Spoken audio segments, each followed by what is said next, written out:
Un camion s'approche et provoque une véritable scène de chaos en plein cœur de la ville d'Ekal.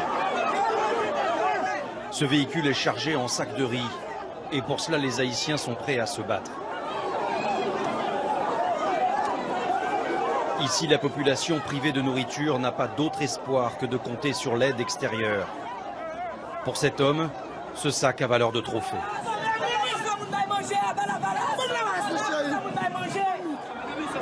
Ce n'est que le début, la situation va s'aggraver pour tout le Sud, parce que l'État haïtien ne peut pas gérer tout ça. Il est totalement dépassé. Une scène qui en dit long sur l'état de délabrement du pays.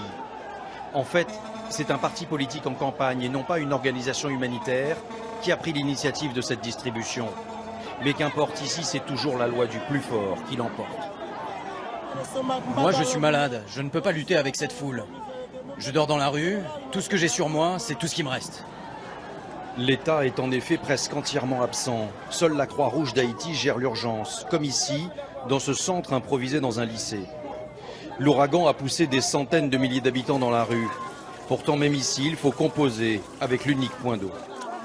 Les eaux ne sont pas potables, ne sont pas tout à fait traitées et il y a une flambée de choléra. Les véhicules des Nations Unies débarquent. Cette fois, c'est annonciateur de bonnes nouvelles. Du riz, des pâtes et de l'huile sont distribués équitablement pour les 500 personnes qui s'entassent ici. Tous sont des réfugiés des villages touchés.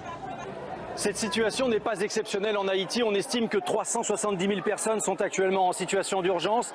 Il existe des centaines de centres comme celui-là, mais ce n'est pas assez, car on sait que plusieurs zones n'ont toujours pas été découvertes par les secours, une semaine après le passage de l'ouragan.